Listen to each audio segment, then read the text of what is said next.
Comissão de Anistia, o ministro Paulo Abrão, ausente por estar numa missão no Acre e não conseguiu vir a tempo de lançar esse projeto, com a participação do lançamento do evento Clínica dos Testemunhos, Projetos Terapêuticos de São Paulo. Estamos fazendo a abertura dos trabalhos nessa data importantíssima aqui na Comissão da Verdade do Estado de São Paulo, Rubens Paiva. Antes mesmo de compor a mesa, eu quero anunciar a presença de uma pessoa muito especial que fez um esforço enorme para estar conosco aqui hoje, que eu peço uma enorme salva de palmas, que veio fazer um lançamento do livro aqui em São Paulo, o jornalista e companheiro Dermi Azevedo.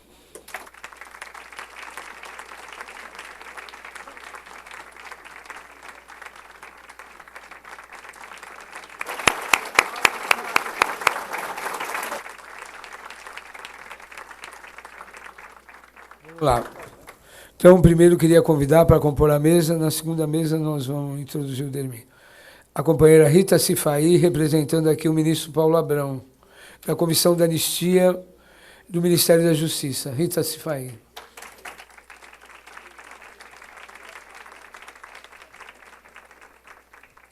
Depois queria convidar o doutor Moisés Rodrigues da Silva Júnior, presidente do Instituto de Projetos Terapêuticos. Moisés, senta aqui ao meu lado, por favor. Falhando esse microfone. Moisés, doutor Moisés, que bom te ver. Depois, doutor Eduardo Losquier, psicanalista e membro da Clínica do Testemunho, Projetos Terapêuticos do Rio de Janeiro.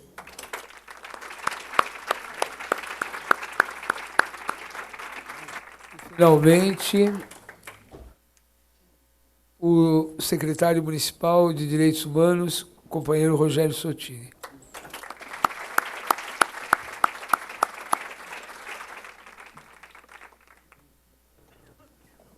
Pronto. Sem mais delongas, Rita Cifaí dá o início a esse nosso ato. Senhores, cumprimento a mesa. Inicialmente, eu cumprimento o público aqui presente. Em seguida, cumprimento a mesa. E eu gostaria de começar falando sobre a falta que o Paulo nos faz hoje aqui. É uma responsabilidade muito grande a minha de representá-lo, e principalmente porque eu sei que ele gostaria muito de estar aqui nesse início de trabalho, na abertura e nesta conversa pública, onde ele teria uma participação, eu acho, fundamental, principalmente na relação que ele faria das clínicas do testemunho com a justiça de transição. Então, seria um momento de reflexão sobre isso. O que significa, hoje, neste momento, para a Comissão de Anistia, né, a implantação das clínicas de testemunho.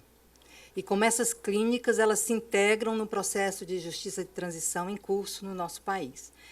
Eu acho que ele falaria, reafirmo, que fará falta, mas ele não pôde vir, ele gostaria de vir, com certeza, mas a responsabilidade como secretário da Justiça, com a questão dos haitianos que hoje estão no Acre, e são 1.600 haitianos que entraram irregularmente no Acre e não tem condições nenhuma, o Estado do Acre não tem condições de absorver toda essas pessoas e dar a essas pessoas um tratamento digno. Então, ele está lá para tentar encaminhar e resolver algumas questões que são importantes neste momento. Eu resolvi escrever porque eu fico mais à vontade e cumpro, eu acho, do melhor jeito que eu tenho a fazer hoje aqui. Eu também sei que essa reunião é ela se pretende muito informal. Eu acho que quanto mais isso acontecer, vai ser melhor para a discussão. Então, o que eu vou falar, o que eu vou ler, É pequeno, quer dizer, não é um texto grande, mas é o melhor jeito que eu achei para colocar as questões hoje aqui, que são muito significativas do ponto de vista do avanço neste processo de reparação. Há uma definição de justiça de transição, conforme o Dicionário de Direitos Humanos da Escola Superior do Ministério Público da União, que define a justiça de transição como um conjunto de abordagens, mecanismos judiciais e não judiciais e estratégias para enfrentar o legado da violência em massa do passado, com o objetivo de atribuir responsabilidades, para exigir a efetividade do direito à memória e à verdade, fortalecer as instituições com valores democráticos e garantir a não repetição das atrocidades. Afirma Paula Abrão que, ao partir da perspectiva dos direitos humanos, a ideia de justiça de transição foca-se principalmente nas vítimas, buscando dar-lhe uma atenção integral. Mas esse processo de CDD das vítimas não faz da justiça de transição um processo de justiça individual. Justo o oposto, assevera Paula Abrão, presidente da Comissão de Anistia.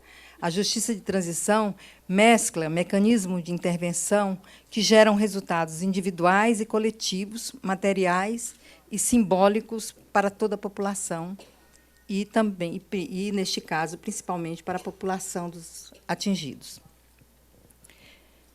É nesse contexto que a política de reparação psicológica ganha a dimensão de um instrumento a mais para o desenvolvimento da justiça de transição, promovida neste momento com a participação de instituições da sociedade civil.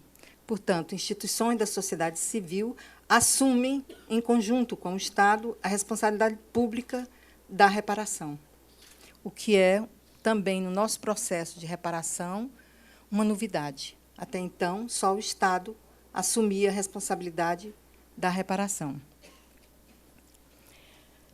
Hoje, a Comissão de Anistia repara os danos morais e materiais sofridos, isso a gente sabe, eu vou falar rapidamente, pelos militantes resistentes à opressão política provocada pela ditadura civil-militar em nosso país. E que esses danos morais e materiais ainda interferem no prosseguimento de sua vida e na de sua família. Também a comissão concede reparação monetária aos que foram perseguidos políticos, o que possibilita o restabelecimento de condições materiais para aqueles que comprovarem a perseguição exclusivamente política. A reparação moral constitui-se num ato simbólico, realizado durante um momento solene, que é o momento do julgamento do pedido de anistia, e presenciado pelo público, pela comunidade, pelo público que está presente ao ato. E este ato restitui ao indivíduo o seu espaço cultural e político como participante legítimo do restabelecimento do Estado de Direito. Tem toda uma questão aqui com relação à questão do Estado de Direito que promove hoje esse ato. Ele não promoveria esse ato se ele não fosse um Estado de Direito, com a democracia assegurada a partir da Constituição de 88.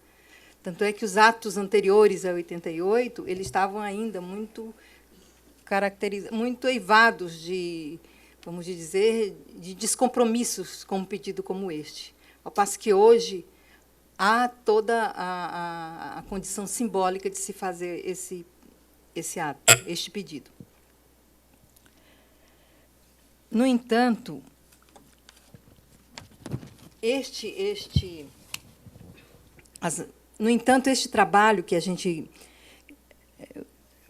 No entanto, as marcas da violência, elas permanecem nos corpos e na mente daqueles que lutaram pela igualdade e justiça e passaram por situações traumáticas.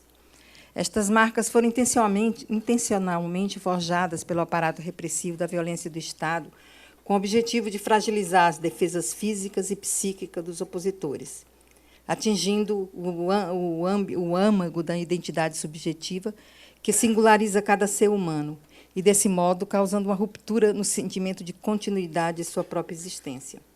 Eu queria fazer uma pausa aqui para dizer que essa afirmação ela vem também de um resultado de um trabalho que se iniciou em São Paulo, com um grupo de ex-presas políticas. Porque esse trabalho que a comissão vem discutindo e elaborando não começou hoje, não começou ontem, por exemplo. Ele vem se dando há mais de um ano. E a experiência vem também desse grupo de ex-presas políticas de São Paulo, que discutiram com a coordenação, inicialmente, da Lúcia Coelho, depois do professor do Dr. Cesarino, as situações de violências pelas quais essas pessoas vivenciaram. E esse ano, foi durante um ano, nós estivemos conversando sobre a situação de cada uma no presídio, ou as violências que cada uma sofreu, as torturas. Este trabalho nos levou a mobilizar, a colocar na Comissão de Anistia, numa reunião que nós fizemos, o interesse que tinha o grupo de São Paulo, as pessoas em São Paulo, viam com uma necessidade, e a gente fez, para isso a gente formulou um relatório, apresentou um relatório, de que esse trabalho tivesse uma extensão maior, que ele não ficasse restrito àquele grupo. Mas, inicialmente, a gente pensava uma coisa muito localizada aqui em São Paulo. No entanto, na discussão, e aí eu acho que os conselheiros da Comissão de Anistia têm uma importância muito grande, e eles também gostariam, e eles também, tenho certeza, e se estivessem mais conselheiros aqui, seria melhor ainda, porque expressaria o sentimento do significado que isso tem para o conselho da comissão.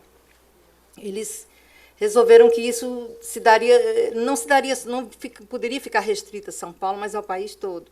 Então, daí vem a ideia de ampliar, de primeiro convidar pessoas, e aí uma pessoa que está aqui, que foi muito importante neste primeiro momento do convite, e depois também na articulação das pessoas, é a Dodora. A Dodora conseguiu mobilizar várias psicanalistas e profissionais, o pessoal da Federação dos Psicólogos, e houve várias discussões. Então, essas discussões foram muito importantes, mas elas tomaram rumos diferentes do que se pensava inicialmente, o que não significa que não se possa um dia retornar à ideia primeira, que era de uma grande rede em todo o país. No entanto, o que se faz hoje é o que foi possível fazer. O que foi possível, levando em conta não só as questões financeiras, mas as questões da burocracia do Ministério da Justiça, do fato de ser o Ministério da Justiça a pensar esse projeto inicialmente, quando deveria ser, por exemplo, em outros países se faz assim, da América do Sul, o Ministério da Saúde. Mas se o Ministério da Justiça, através da Comissão de Anistia, não tivesse tomado essa decisão de fazer do jeito que nós estamos hoje e do jeito que as entidades, as instituições hoje deverão fazer, cada um com a sua metodologia, cada um com os recursos financeiros, sim, eles virão, mas com os recursos pessoais, com as pessoas e com as condições que eles estabelecerem como as melhores possíveis para fazer esse trabalho, que é um trabalho que não foi feito até hoje. Fora do país, sim, mas no nosso país não há essa experiência. Então, há necessidade também de formar as pessoas que vão desenvolver esse trabalho. Tem uma complexidade grande, não é uma coisa simples, e eu acho que o fato de começar em 4 estados, também, não no país todo, tem essa importância. Quer dizer, são trabalhos que começam em Pernambuco, no Rio de Janeiro, que já tem uma experiência maior, em São Paulo são 2 grupos, e no Rio Grande do Sul. Quer dizer, são 4 instituições assumindo 4 instituições e 5 grupos. Eu acho que é isso. 4 estados, 5 grupos, exatamente. Então, continuando aqui, para encerrar também, eu ainda queria falar um pouco do que foi resultado também do nosso trabalho. Quer dizer, a gente constatava que no nosso grupo inicial, de 6 mulheres, e depois ficaram 4 mulheres, uma constatação é que as marcas da violência permanecem nos corpos e nas mentes daqueles que lutaram pela liberdade e justiça e passaram por experiências intencionalmente forjadas pelo poder autoritário, com o objetivo de fragilizar suas defesas físicas e psíquicas. O impacto real da tortura política sobre o indivíduo e a sociedade ainda não é plenamente conhecido e demonstrado para a população brasileira, sendo mesmo ignorado pelos especialistas em psicologia, já que esses danos físicos e mentais não coincidem com os transtornos mentais codificados e que, portanto, exigem uma intervenção diferenciada. A reparação dos danos psicológicos provocados em cidadãos, em pessoas que resistiram e se opuseram ativamente ao terror do Estado, é indispensável, tanto no plano da existência individual, como para a instalação plena da justiça e da liberdade em nosso país. Essa reparação, quando identificada como necessária, permitirá não só o restabelecimento da vida individual e familiar da vítima, mas também permitirá restabelecer a verdade histórica do período ditatorial. Essa verdade histórica só é possível através do confronto entre a história oficial e as narrativas dos protagonistas da resistência a esse regime. Reconhecer o caráter singular do sofrimento psicológico daqueles que foram afetados pela violência política em nosso país durante o regime ditatorial é uma das tarefas do Estado brasileiro e de todos aqueles que estão empenhados em restaurar a verdade e a justiça por meio da instituição dos mecanismos da justiça de transição. O Brasil, mesmo após 30 anos, vem atuando no sentido de recompor a verdade ocultada e de reparar moral e materialmente aqueles que resistiram em prol da democracia e da liberdade. Por isso mesmo, organizaram-se as comissões de anistia, de familiares, de mortos e desaparecidos, e, mais recentemente, a Comissão da Verdade, que, além de confrontarem a versão histórica oficial com as narrativas dos protagonistas da resistência, atuam no sentido de repararem o dano causado aos resistentes. Mas, a despeito de todos esses esforços e compromissos com a verdade histórica e com a consolidação democrática, falta ainda reconhecer de maneira efetiva a necessidade da reparação psicológica. Tal reparação não é apenas o direito daqueles que foram afetados por uma violência deliberada do Estado. Constitui-se principalmente um dos importantes mecanismos de restauração da verdade histórica e da ampliação de conhecimentos científicos acerca das consequências individuais, sociais e culturais provocada pela ação do Estado ditatorial. O projeto Reparação Psicológica, que hoje a gente inicia que hoje é iniciado aqui no Estado de São Paulo, tem exatamente o papel de cumprir com a reparação psicológica, preenchendo assim a lacuna ainda existente em nossos mecanismos de justiça de transição, implantado até o momento, ao mesmo tempo que se coloca como mecanismo auxiliar na promoção de uma intervenção preventiva contra as ameaças à liberdade de pensamento, manifestação e ação política, reforçando com isso a solidariedade social e chamando a atenção para a necessidade da eterna vigilância dos cidadãos contra atitudes e políticas que contrariam e violam os valores democráticos e os direitos humanos. As clínicas do testemunho, elas deverão, certamente, cumprir vários objetivos. Eu enfatizei um objetivo, que é o da justiça de transição, mas existe um objetivo imediato e fundamental, que é a atenção aos anistiandos, que, muitas vezes, no dia do pedido do julgamento, da avaliação do pedido de anistia, eles, pela primeira vez, falam sobre o que aconteceu com eles. Então, há necessidade de um espaço para que essa palavra e para que o testemunho deles possa ser não só aqueles 10 minutos, que não são 10 minutos, mas que acabam sendo muito mais, mas pela lei permitidos para que eles se manifestem. Então, essa necessidade, ela é urgente. Ela é urgente porque há muito sofrimento, e a gente, na comissão, vem percebendo, ao longo do nosso trabalho, há muito sofrimento nas pessoas, quando as pessoas vão à comissão para participar do pedido de anistia. Então, não se faz... E é nesse sentido que hoje, com certeza, eu expresso aqui também todo o sentimento de agradecimento e de satisfação aos que estão iniciando esse trabalho, da Comissão de Anistia e da equipe de anistia do Ministério da Justiça. Era isso que eu queria falar. Vocês falam muito. Rogério Sotini, o maior reforço que São Paulo recebeu na área de direitos humanos.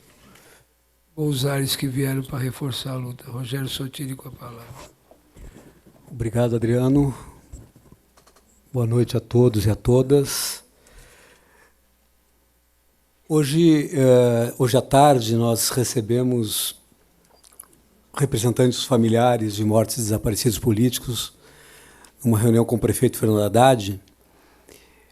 A Maria Rita Kel estava presente na reunião também, representando a Comissão Nacional da Verdade, o Adriano Diogo, a Comissão Estadual. E, na verdade, nós estamos vivendo um momento muito importante na vida política do país, quando nós podemos somar esforços no poder público municipal, o poder público federal e os familiares para poder dar mais um passo na luta pela reparação e na luta pelo direito à memória e à verdade. E hoje, na noite de hoje, eu acho que é mais um passo que a gente dá nesse sentido. Nós estamos entrando numa nova fase nessa longa jornada, nessa longa transição democrática que a gente vive. Reconhecer a violação para produzir o nunca mais, para produzir na sociedade aquilo que a gente imagina que seja justo, que seja justiça, sempre foi um grande desafio para todos nós. E o trabalho e o acompanhamento psicológico são fundamentais para reparar as violações de direitos humanos. E esse projeto que hoje é lançado, ele consegue alcançar uma dimensão que o Estado não consegue alcançar. Aqui hoje nós adentramos num campo do cuidado em que a elaboração terapêutica contribui e muito para essa construção do não repetir, do nunca mais. Então, eu acho que essas palavras que eu queria dizer, nós podemos dizer que somente pessoas sensíveis, comprometidos com a justiça, comprometidos com a história, comprometidos com a reparação, podem se solidarizar nesse trabalho. E, como diz um amigo meu, não são as pessoas que estarão participando desse projeto que vão estar no divã, mas a nação vai estar no divã.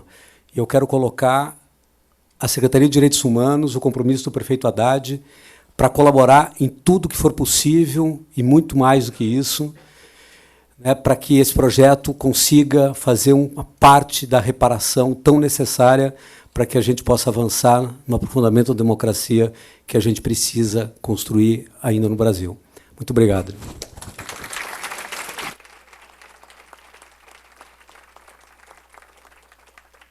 Coincidentemente, Moisés sentou atrás do banner da Madre Cristina, né? Moisés Rodrigues da Silva Júnior, com a palavra.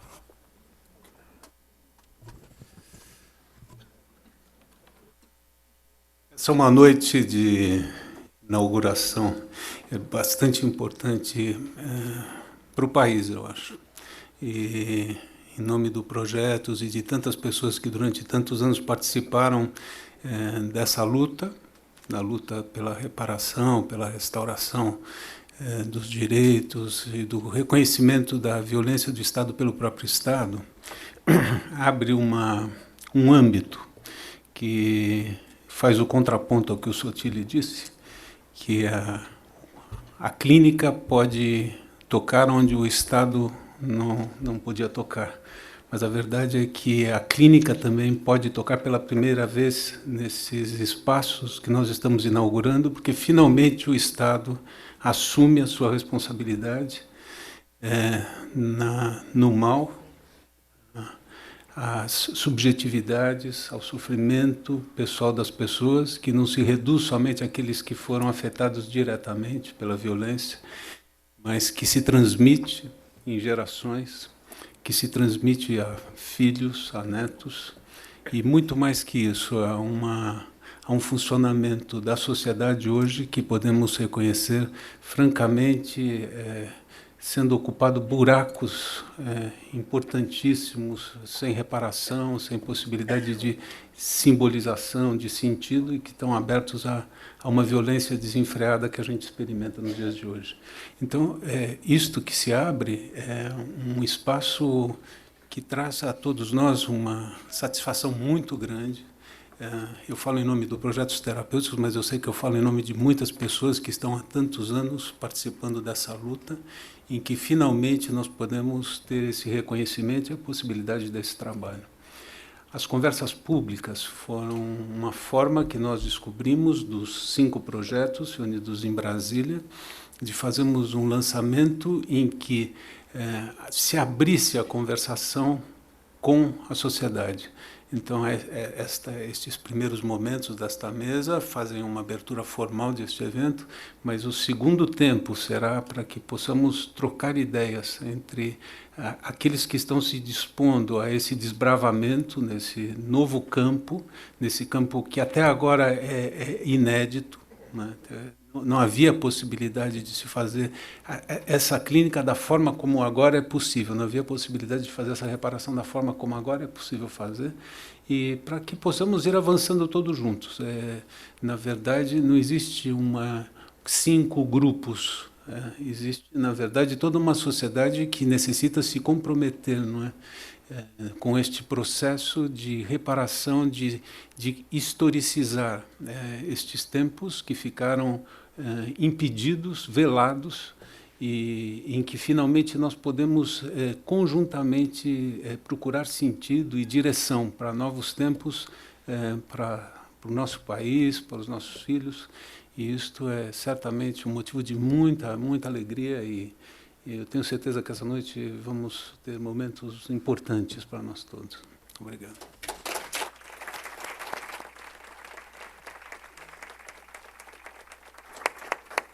Para finalizar essa mesa, Dr. Eduardo Lossizé, psicanalista do Rio de Janeiro, das Clínicas dos Testemunhos dos Projetos Terapêuticos. Dr. Eduardo, com a palavra. Obrigado. Bom, meu nome é Eduardo Lossizé e venho do Rio de Janeiro. Sou parte de um grupo originalmente autônomo, agora dependemos de Moisés, casamos com ele.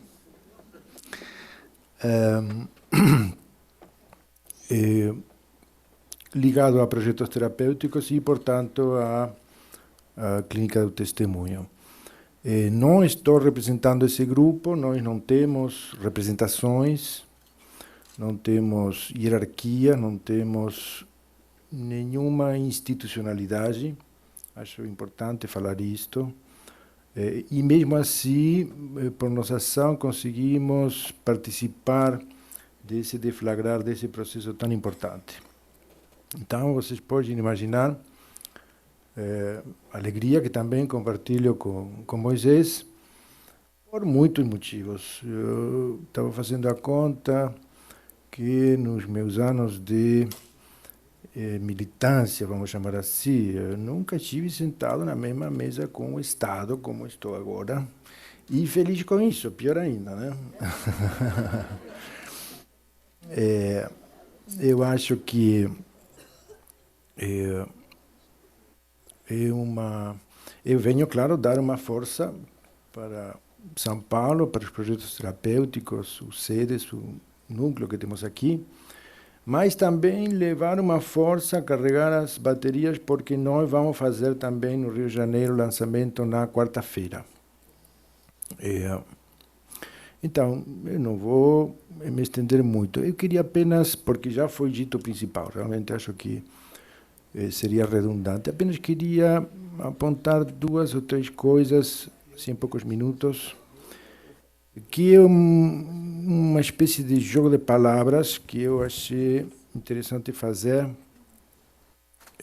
que toma as seguintes palavras: Estado, sociedade civil, militância e entidades. Sobre sociedade civil, que é um termo muito usado, vocês viram que se usa para tudo.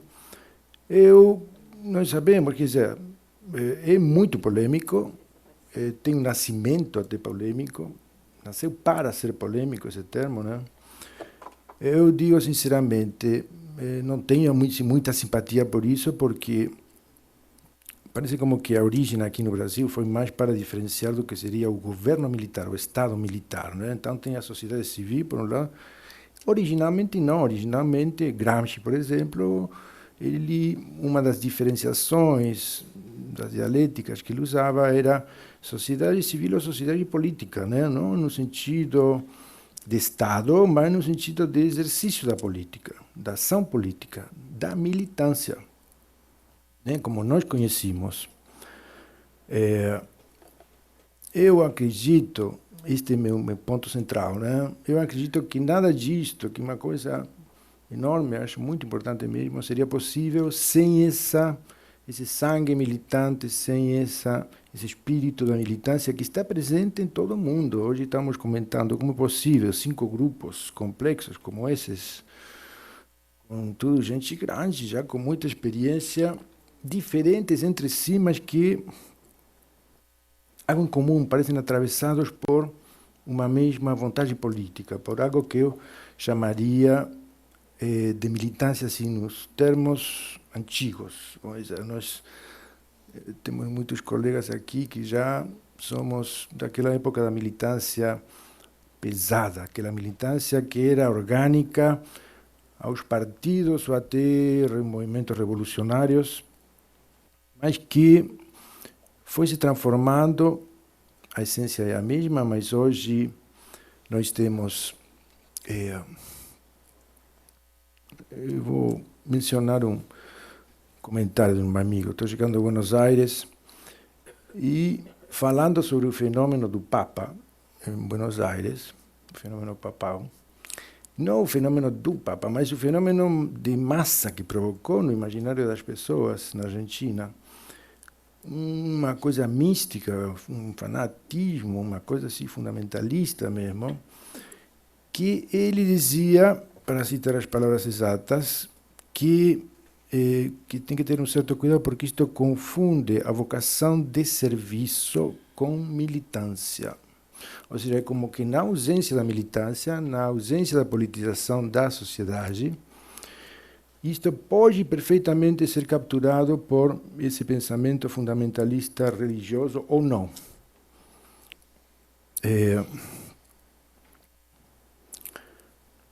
Então, nós vemos que, depois disso, junto com isso, começam a surgir formas de militância menos orgânica, mais inorgânica, de ação mais direta, levada em frente mais pelos jovens, graças a Deus, e que os movimentos de direitos humanos são aqueles que revelam melhor essa nova militância. Acho que de todos os terrenos em que se move essa política, o campo dos direitos humanos junta todo mundo e atravessa todo mundo ao mesmo tempo. E tem essa capacidade de tocar nas pessoas e despertar essa vontade política que parece perdida, porque a sociedade está muito despolitizada há muito tempo. Então, chame-se de ativismo, né, para enfatizar a ação, né, que se é ativo, se chama de voluntariado, que também é uma coisa ambígua, não é? Porque pode ser uma pura vontade individual, e não necessariamente política, mas é um serviço cívico, etc. Vocês veem que a coisa é bem polêmica, ou simplesmente colaboradores, não é? Que é outra forma dessas atividades, dessas militâncias.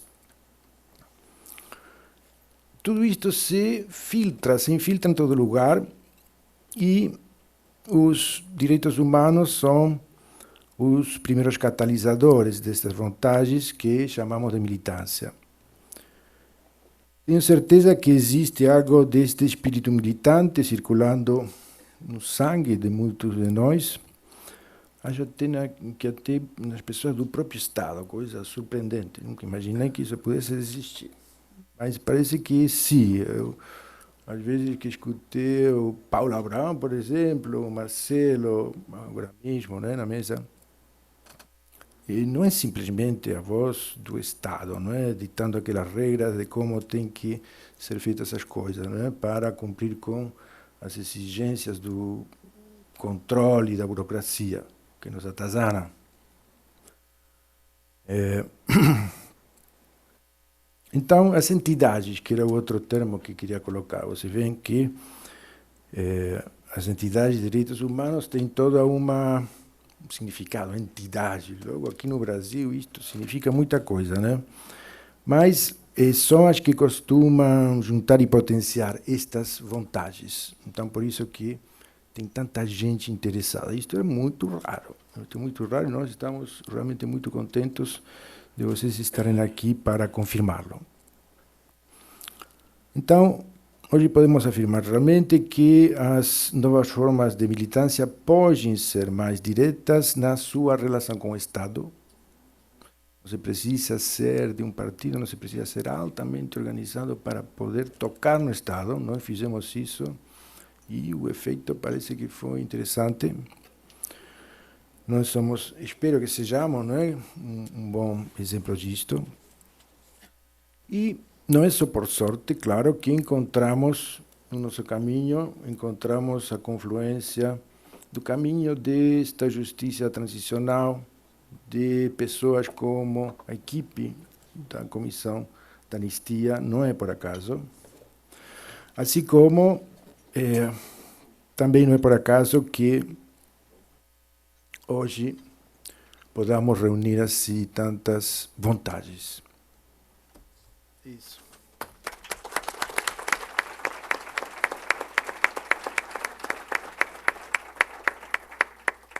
Marta, bem, Marta Neri, filha do Norberto Neri, diretora do filme documentário 15 Filhos. Marta, senta ao lado do Rogério.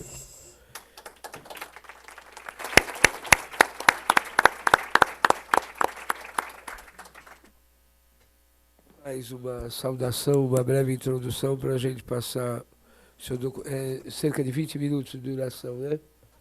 Isso. Aí nós vamos para a segunda mesa. Então, com a palavra, Marta Neri. Boa noite. Bom, primeira questão é o seguinte, o filme, o 15 Filhos, eles são duas diretoras, tá? É a Maria Oliveira e eu. E foi realmente uma co-direção. Marta, começa de novo, que esse microfone está ruim. Pega esse sem fio. Precisa de microfone? Precisa. Melhorou? Ah, esse. Esse aqui dá uma microfonia, né? Dá. Muito quieto. Desligou, ótimo. Bom, então vamos lá de novo. Boa noite. Bom vê-los. Então, o primeiro reparo é que o filme tem duas diretoras, a Maria Oliveira e eu. E ele realmente é uma codireção mesmo. Mas, na verdade, mais do que uma codireção, ele é um esforço coletivo, né, da Maria e meu, mas também, e talvez principalmente, de quem se prestou a ir lá e conversar conosco, né? Então, na verdade, ele é uma obra realmente coletiva, a qual nós, como diretoras, imprimimos um corte e uma montagem, né? Isso é um primeiro aspecto que é importante, porque, na verdade, o filme ele é uma peça, enfim, que criou pernas, não era para nascer um filme, né? Ele foi feito em 1996, e a finalidade dele, à época, não era ser um filme, mas era um veículo para nós, que éramos filhos, conseguirmos sintetizar uma parte da nossa experiência para um público maior. Ou seja, quando, em 95, foi promulgada aquela lei que criou a Comissão Especial de Justiça, é o nome, né? Foi feito um evento na Unicamp, e, nesse evento, eu fui convidada para fazer uma mesa que tratasse da questão dos filhos, porque aí a gente se deparou com um problema, que era o seguinte: os pais, nossos pais, né, que eram guerrilheiros, eles tinham uma voz da ação. Ou seja, os pais diziam, eu, quando era jovem, ou quando era mais eu achava que era um absurdo aquilo acolá, e tomei em armas por esses motivos, enfim, e aconteceu tal coisa ou tal outra coisa. Nós, filhos, não tínhamos essa fala. A gente tinha assim, a fala da memória. Porque minha avó me contou, porque eu lembro, porque um dia, né, porque eu li, enfim, porque eu lembro de uma foto. E esse tipo de depoimento não era passível de fazer parte de uma mesa, como eram os outros depoimentos, né, que as pessoas iam lá e contavam a sua história de uma forma assim organizada, né? Como o fluxo da memória é incerto e faz meandros, não é passível de ser resumido numa fala. Por uma questão de que Maria trabalha com cinema e eu também, e logo o cinema é a nossa praia, né, a gente encontrou uma forma, dentro daquilo que era a nossa profissão, de dar conta desse recado. Então, a gente pensou, puxa, vamos entrevistar todo mundo, e aí a gente sintetiza o que seria uma experiência comum. Então, na verdade, vamos lá, o filme não nasceu filme, ele nasceu para uma mesa de um debate, para dar conta de uma experiência que não tinha ainda uma definição, não tinha ainda uma voz. Né, porque a questão dos torturados era muito evidente, até das viúvas que não tinham o atestado de óbito dos seus maridos, mas dos filhos era uma praia um pouco incerta, assim, né? E mais importante disso tudo, era incerta para todo mundo, inclusive nós filhos. Aliás, começava sendo incerta em nós. Então, o que Maria e eu fizemos? E nesse sentido, eu vou contar um pouquinho agora o fim da história, que aí começou realmente a ser um processo terapêutico, porque na verdade não era para ser nem filme nem terapia, mas acabou sendo as duas coisas, né? Por quê? Como é que a gente organizou essa conversa? Maria e eu fizemos uma listinha ali do que era a nossa experiência, do que a gente achava que era peculiar à nossa experiência. Ela, como filha... Aliás, eu não falei, né, quem nós somos. Puxa vida, Maria Oliveira, ela é filha da Eleonora Menecute, do Ricardo Prata, Léo, que hoje é nossa ministra, né? E os pais da Maria ficaram 4 anos presos. E a Maria foi presa com a mãe, foi bebê para o banco 1 ano e meio. E aí, enquanto os pais estavam presos, Maria morou com a avó, em Minas. Eu sou filha de um casal de guerrilheiros, ainda que a senhora, minha mãe, que aqui se encontra, né, tenha sobrevivido, graças a Deus, né, porque meu pai mataram, mas a minha mãe está aqui, foi ótimo. E eu tinha uma experiência que a Maria não teve, que foi morar fora, o exílio, enfim, também a morte do meu pai. Então, entre nós duas, a gente mais ou menos deu conta do que seria assim a base da experiência de pais presos, pais mortos e exílio, né? E fizemos uma listinha. E aí foi muito assim, realmente, às próprias custas. A gente conseguimos ali um estúdio, convidamos algumas pessoas, e a Melinha nos ajudou, a comissão de familiares, que nos deram o nome de um outro filho que tinha por aí. Quem pôde dar o seu depoimento é quem está no filme, né, de cara, o crivo foi esse, quem tinha horário disponível naqueles 2 dias que a gente emprestou o estúdio, ponto. Né? Por isso que, às vezes, pergunta por que tem tal filho e não tem tal outro? Porque não tinha horário, estava ocupado, o carro quebrou, sei lá. Né? E aí... nós chegamos ali, mas a primeira coisa incrível que aconteceu foi nós nos descobrirmos como pares. Né? Isso foi muito bonito, assim, porque...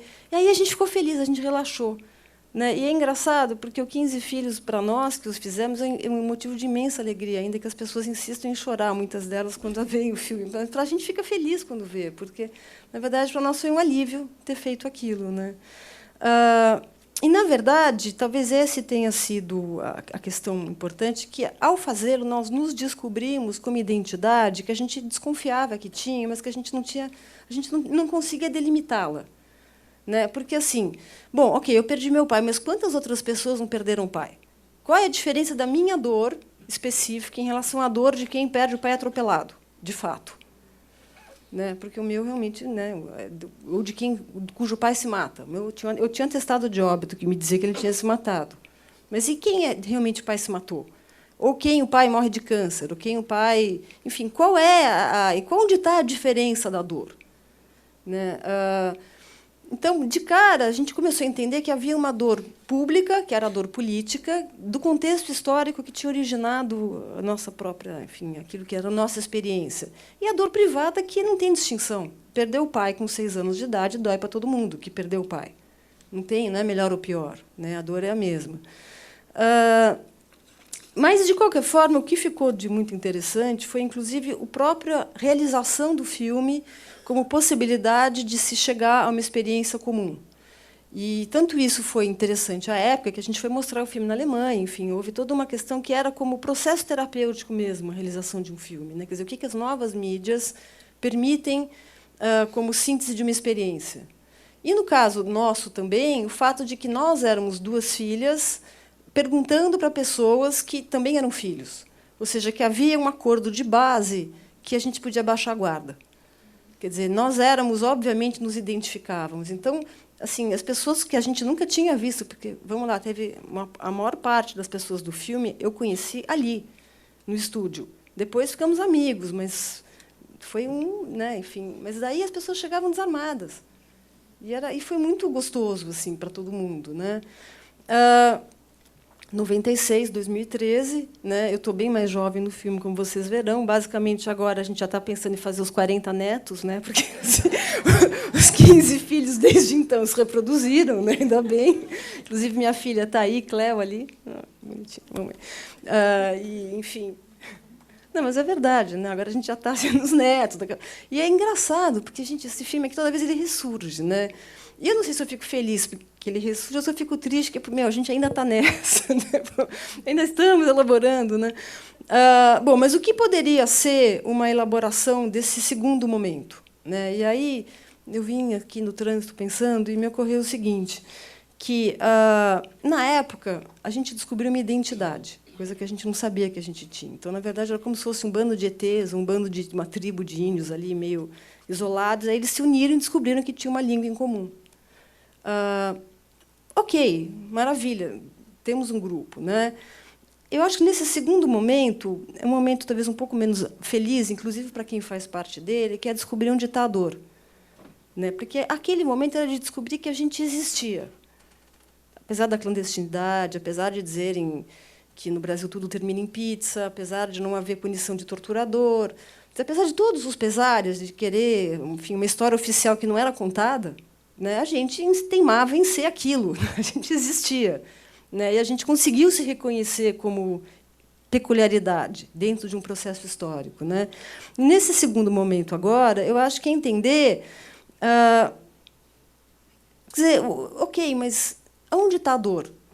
Qual foi o legado da dor? E esse momento agora é um momento que eu acho mais difícil.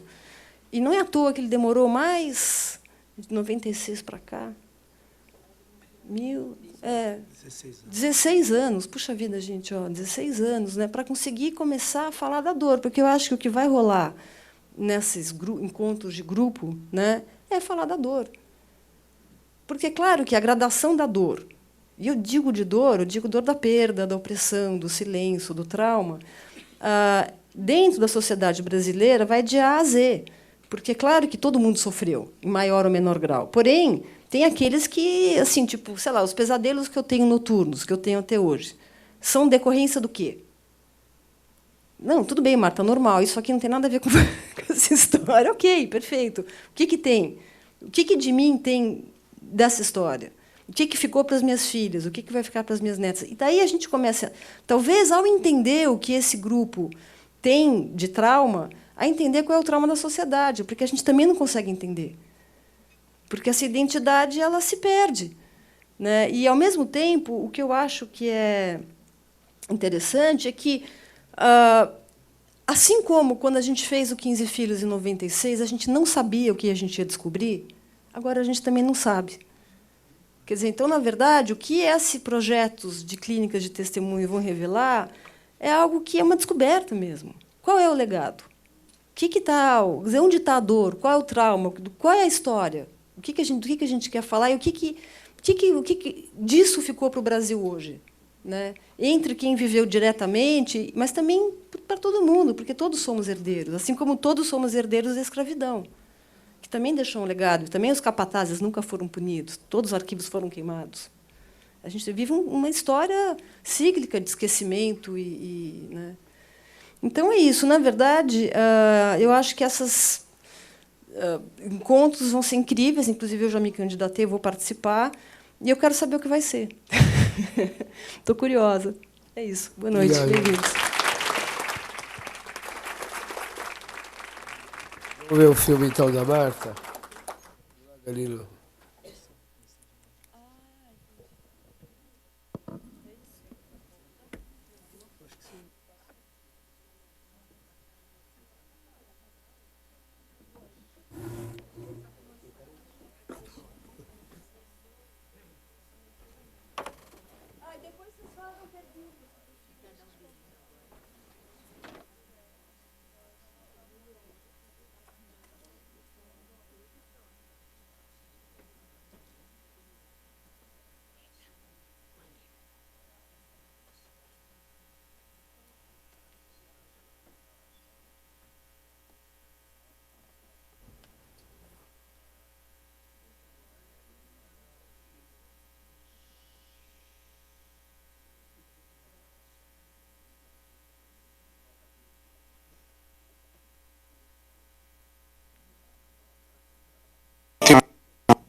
Nesse período de 60 e 70, eu acho que tem uma música que a Elis Regina canta, que é Aos Nossos Filhos, que se você ouve a letra, é uma música que me toca pra cacete. Entendeu? Perdoe a cara amarrada, perdoe a falta de ar, os dias eram assim. Perdoem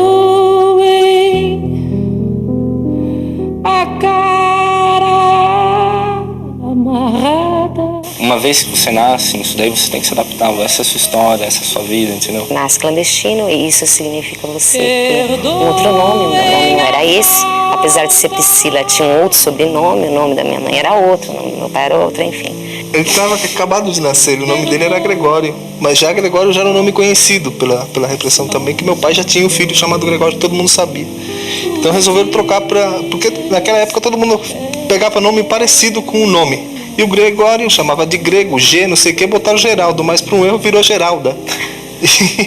Nem o nome deles eu sabia o verdadeiro nome deles. Eu chamava de tio, mãe, tia, pai, tudo assim. Também demorei anos para descobrir que eu não sabia o nome deles. E quando eu descobri que não sabia o nome verdadeiro deles, aliás, não sabia nome nenhum, achei um absurdo, né? Como que eu sou filha de alguém e não sei o nome dos pais? Filhos de pessoas normais, a mãe é médica, o pai é engenheiro, o pai é advogado. Tem uma profissão, né? Uma coisa estabelecida, né? Você cresce falando, seu pai é médico. E os meus pais não tinham isso. A atividade profissional deles era muito complicada, né? Não existia uma atividade profissional, e sim uma atividade política. Aquilo para mim era muito misterioso. Por isso que a lembrança que eu tenho é de mistério. Meu filho se chama Henrique porque era o nome que meu pai usava, né? Na época foi o nome que ele adotou e foi uma homenagem que eu prestei a ele também. Meu nome é Ernesto, em homenagem ao Che Guevara, né? Meu pai ele fez. E na época ele queria colocar Ernesto Guevara mesmo, né? Quando eu já tinha aí uns 12, 13 anos, então eu quis prestar uma homenagem ao meu pai, não ao Guevara, né? Ao meu pai em ter colocado, né? Em adotar esse nome, né? Ao meu nome. Inclusive, tudo que é relacionado a mim que eu posso colocar em Guevara, eu coloco. Eu tinha essa consciência de que eu estava vivendo uma situação muito especial. De que nós morávamos num andar especial do Hotel Habana Libre, onde só tinha guerrilheiro com filho de guerrilheiro. Tanto é que eu lembro, assim, de algumas cenas no hotel. Uma delas, assim, meu pai desceu do elevador e nós não estávamos juntos, nós não podíamos dizer que nós estávamos juntos. E eu lembro dessa cena, a porta abriu, meu pai estava no elevador, mas eu não podia falar com ele.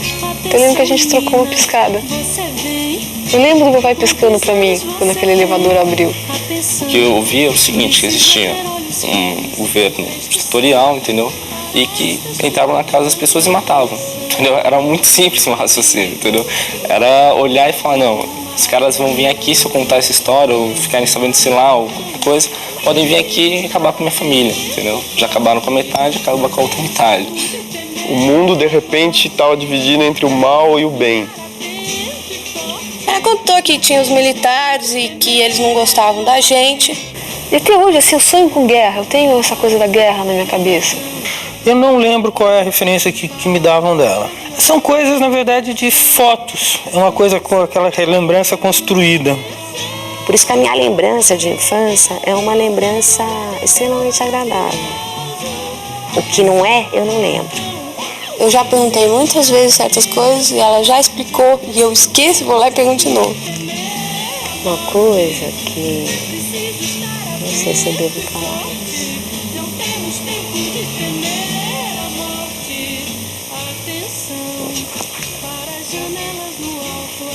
De repente, eu perdi um pouco da inocência. Aos 7 anos, é muito cedo isso. E aí eu só vi esse rapaz que eu jamais vou me esquecer do rosto. Eu sou muito boa fisionomista, muito boa mesmo, tenho uma memória incrível. Ele chegou perto do meu pai, pôs a arma na cabeça e atirou. E ele é morto ali e você fica assim, meu Deus, será que é isso mesmo que aconteceu? Será que eu estou vivendo em outro planeta? Ou será que eu estou imaginando isso tudo que aconteceu? Porque foi assim um assassinato brutal, foi uma coisa assim que eles chegaram, foi muito rápido. E de uma das janelas com grade tinha uma pessoa que me chamava pelo nome, Edson. E quando eu olhei assim, eu reconheci na fisionomia a minha mãe, mas ao mesmo tempo eu olhava e falava, não é a minha mãe. Eu não reconheci minha mãe. Uma coisa muito difícil, porque ela tinha apanhado tanto que estava deformada. Então, para mim, era um ser, não era minha mãe. Você estava tendo contato com uma estranha, não era sua mãe. Era uma massa, né? Toda quebrada, com o rosto sem dente, toda arrebentada. Não era sua mãe. Ela não conseguia nem ter a voz, né, de mãe. Tortura é uma coisa que ela é muito sacana porque você leva pro resto da vida, né?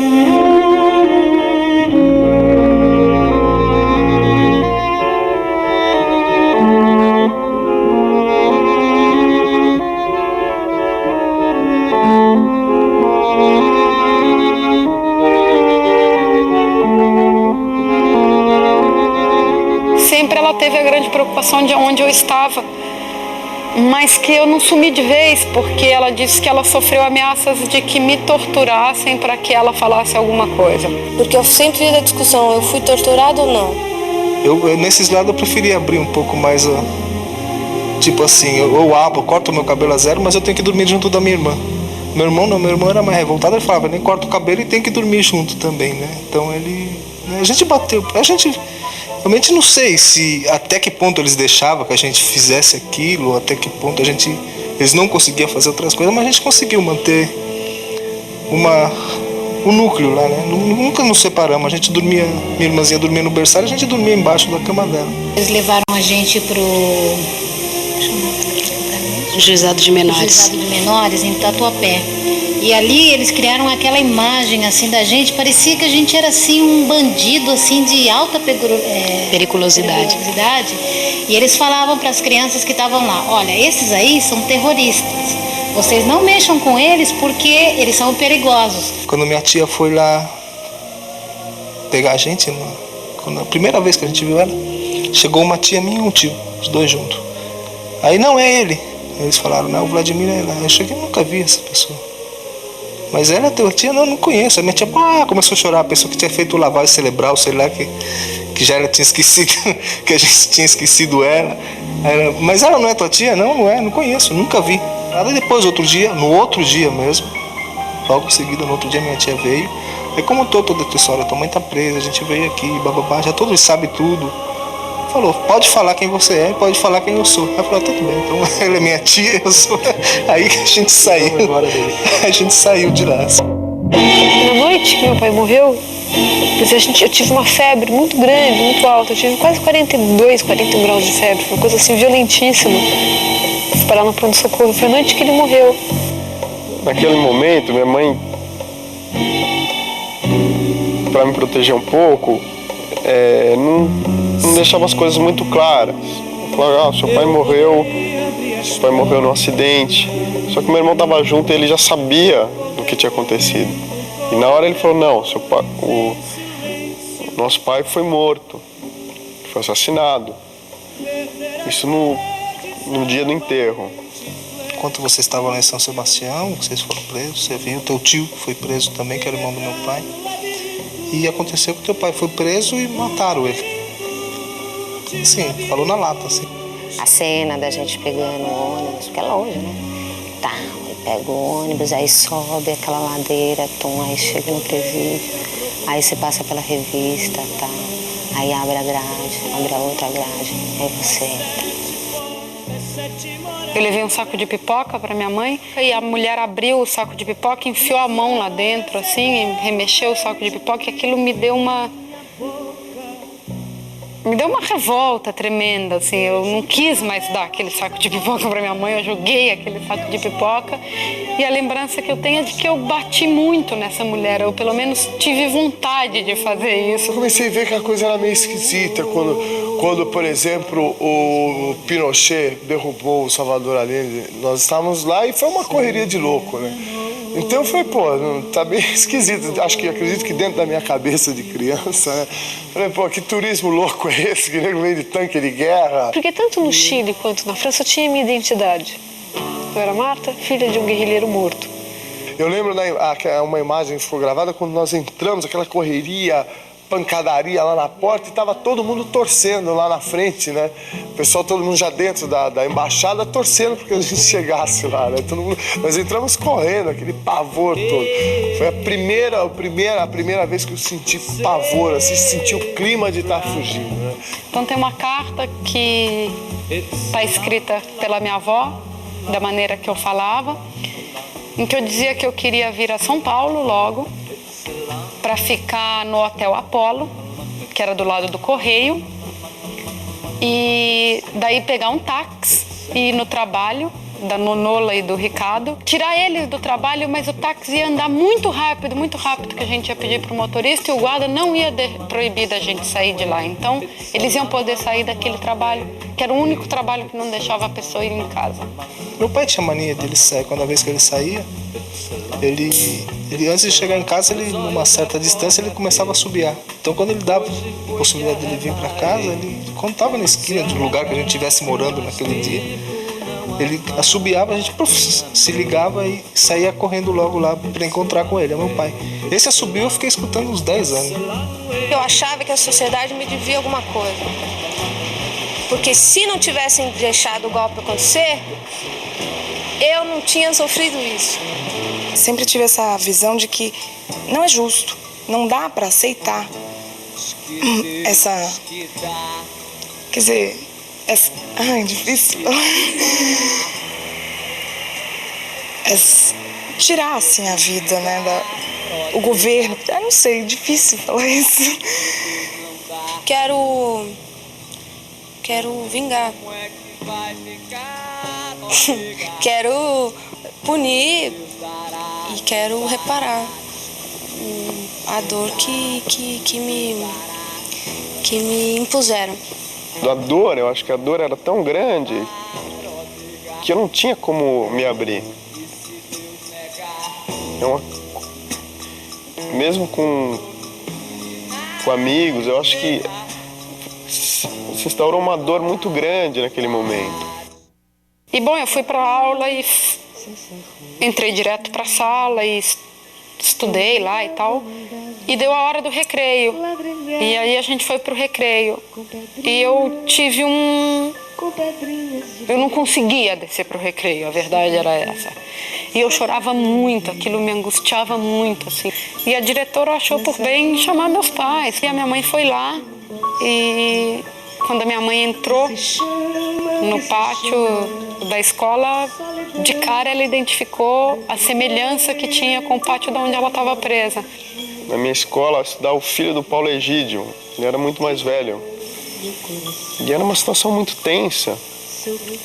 Uma vez ele me chegou no corredor e falou: meu pai não tem nada a ver com a morte do seu pai. Cantar o hino, por exemplo, é uma coisa que eu nunca decorei. Tinha que cantar o hino na escola, né? Fazia fila, punha a mãozinha e ia lá cantar o hino na frente da bandeira. Asteava a bandeira todo santo dia daquele lugar. E eu tava chegando em casa, normalmente com um coleguinha de escola, né? Aí eu fui abrir a porta do quarto, tinha uma bandeira vermelha, bem grande na parede. Aí meu colega falou: o que é aquilo, a bandeira da União Soviética? Eu falei, fechar a porta, falei, não, ali é a bandeira do Flamengo, né? E desci, esse é um flash que eu tenho. Eu tentar construir essa imagem, porque eu não sei nada, eu não sei como meu pai era, eu não sei as coisas mais banais. Eu sei o que ele fez e sempre na minha cabeça fica uma coisa grandiosa, de herói, porque afinal de contas ele morreu por um ideal e ele estava disposto a isso, enfim, fica aquela coisa gigantesca que até me oprime um pouco. Essa lembrança do meu pai por muito tempo foi até uma imagem fictícia na minha cabeça, não tinha uma imagem formada do rosto dele, entendeu? Meu pai, pra mim, na minha visão de até começo da adolescência, sempre foi, inclusive hoje continua sendo, é um herói, mas na minha infância era um herói de gibi, de historinhas. Com 7, 8 anos eu ganhei uma foto dele com 16 anos, né? Aí, mais pra frente, com 16, eu arrumei uma foto dele com 3 anos de idade. Eu não conseguia formar uma imagem de um pai com 16 anos ou um pai com 3 anos, né? Você não consegue. É inconcebível você olhar pra foto de um garoto de 3 anos ou 16 e imaginar que aquela pessoa é seu pai.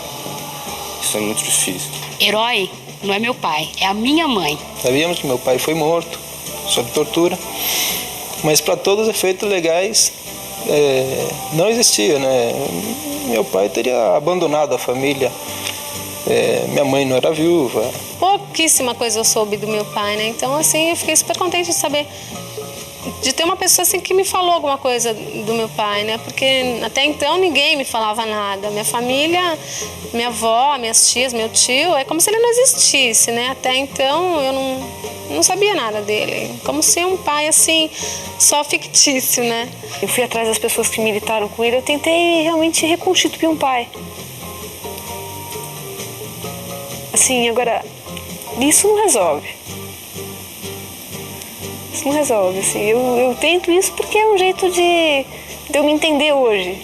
Eu fiquei, assim, triste, né, pelo que ocorreu, pelo fato de saber que ele nunca mais ia estar voltando, né? E que essa esperança realmente estava acabada, né? Que realmente não podia mais ter expectativa dele estar voltando mesmo. Ninguém me disse, minha mãe morreu. A família inteira, de maneira geral, nunca conversou. Porque eu acho que a família, todo mundo procurou muito. Foi um esforço muito grande de procurar e foi uma frustração muito grande não encontrá-la. E até hoje é difícil você aceitar uma morte que não é material, que você não tem mais que isso. Mais que essa imaterialidade da morte, para mim ainda, a imaterialidade da vida. Porque eu não tenho, eu não conheci, né, o meu pai. Então é absolutamente pirante. Você tentar, por um lado, imaginar como seu pai era. E por outro, aceitar que isso que você imaginou morreu. Agora, não tem ponto final. Como é que vai ter um ponto final se a gente sabe, por exemplo, provavelmente o meu tio levou um tiro pelas costas na coluna, ficou paralítico, levaram ele assim para Brasília, torturaram ele não sei quanto tempo e ele morreu assim. Como é que tem ponto final para isso se não tem o corpo dele, se não tem, se só tem uma foto de 3x4 dele? É isso que existe do André Grabois. E a memória da mãe dele, que daqui a pouco vai morrer, porque está muito velhinha, da irmã dele. E o Joca fica como? Então, pra mim não tem ponto final. Pra mim e pra várias outras pessoas, né? É isso.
Obrigado, Marta.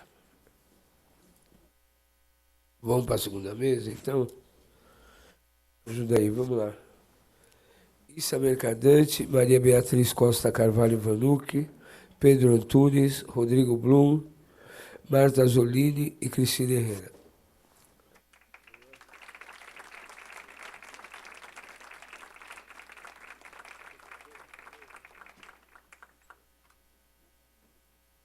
Moisés vai coordenar. Só peço para que as pessoas falem pelo menos o primeiro nome, antes de qualquer fala, para a gente poder recuperar depois.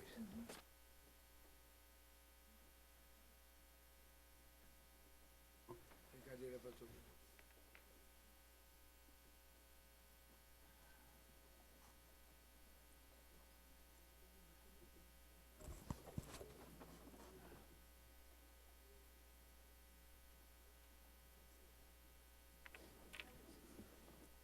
esta segunda parte dos trabalhos, nós vamos abrir a conversa, tal conversa pública.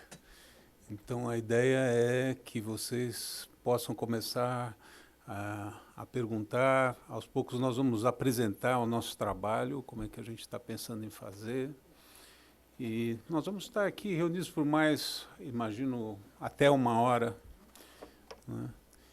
E podemos, então, começar.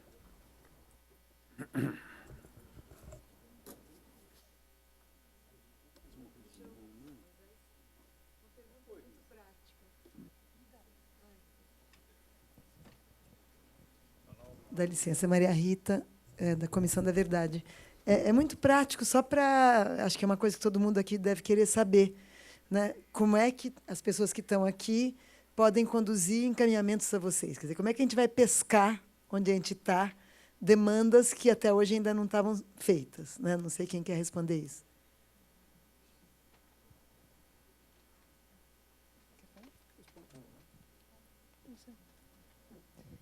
Bom, tem um encaminhamento, que é a sugestão que alguém pode dar para quando tem contato com outro alguém, que você percebe que pode usufruir desse trabalho.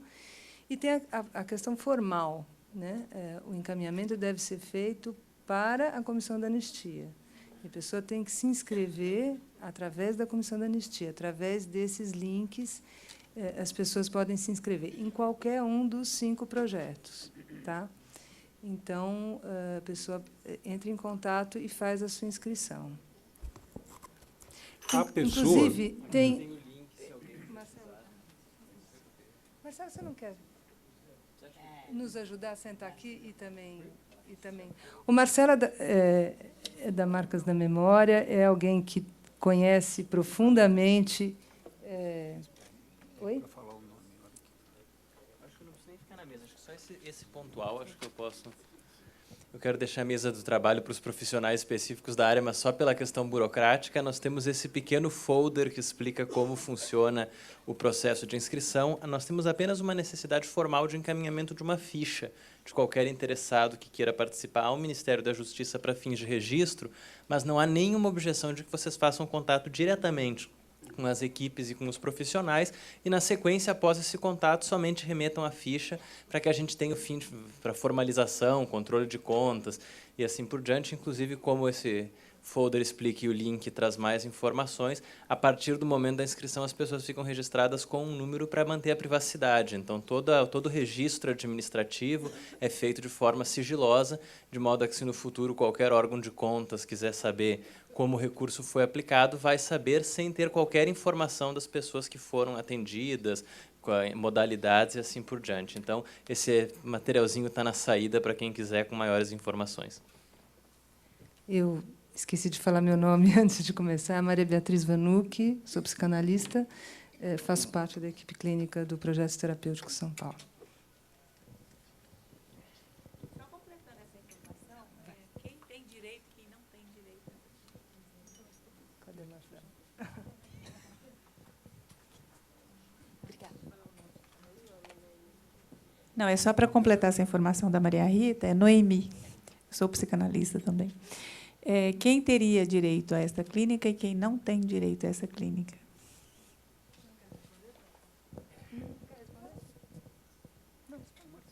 Bom, tem direito todo e qualquer anistiado político, né, e seus familiares também. Tá joia? Tem que ser anistiado. Tem que ser. Ou em processo. Ou em processo. Ou quem já fez o processo de anistia, ou quem entrou com o pedido do processo de anistia. Ou familiares. Né? Daí que pensamos a nossa clínica em torno da tarefa de quem pede o processo de anistia, de quem requer anistia, que é a tarefa do testemunho. Né? O nosso trabalho clínico todo está pensado em torno da elaboração do testemunho.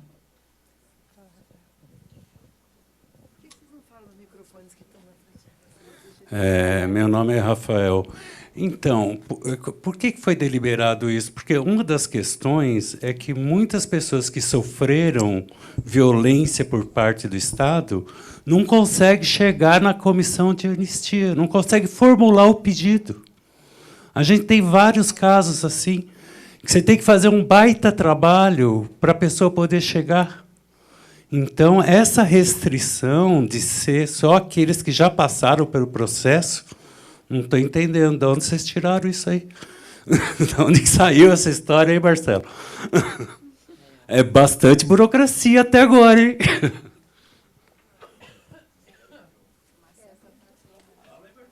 Pessoal, não, eu acho que esse é um esclarecimento que é extremamente importante e oportuno que ele surja, mas é para que vocês compreendam também um pouco as limitações da estruturação do projeto. O projeto ele nasce dentro da Comissão de Anistia e, evidentemente, a comissão está vinculada administrativamente à lei que a cria. Nós não temos condição, por exemplo, de fazer um projeto que seja focado nos objetos da Comissão da Verdade, nos objetos da Comissão de Mortos e Desaparecidos, ou em qualquer objeto que não seja aqueles da Lei 10.559. Por isso que, quando a gente pensou o projeto, a gente, partindo disso, que a gente sabe que é uma limitação, porque essa é uma crítica bastante óbvia que se pode fazer, nós pensamos o projeto de uma forma alargada, para que ele não só faça os atendimentos, como também capacite profissionais e gere insumos de referência para que, no futuro, essa política possa ser ampliada para outros setores. Mas o fato é que, materialmente, nessa oportunidade, a gente tinha esse limitador. A comissão não teria como fazer um projeto que não fosse sobre o seu escopo legislativo. E aí, se nós quiséssemos fazer isso, nós vamos ter que partir para uma outra forma de articulação. Nós temos que tentar diretamente uma política pública com o Ministério da Saúde, por exemplo. A complexidade que isso demandaria inviabilizaria o projeto nesse momento. Então, nós tínhamos que fazer esse balanço, se era o mais oportuno conseguir ter agora um projeto sabendo que ele teria limitações dessa natureza, ou se melhor seria nós estruturarmos um projeto de outra forma, mas sabendo que talvez ele demorasse 5 anos, 10 anos ou não viesse. Então nós optamos por esse caminho, mas nessa expectativa. Nós temos hoje diálogo com o Ministério da Saúde, temos diálogo com a Secretaria de Direitos Humanos, temos diálogo com as outras comissões, e a ideia é que, tão logo possível, a gente possa ampliar esse serviço da melhor maneira disponível.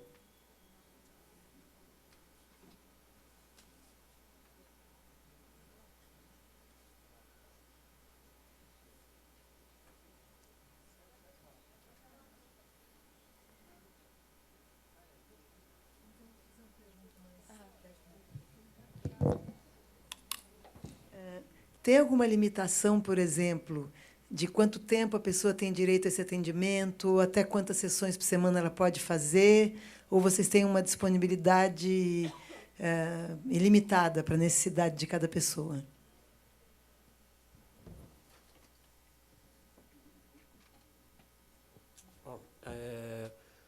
O projeto é limitado. Não é, a gente tem uma limitação que a gente está fazendo um ensaio, né?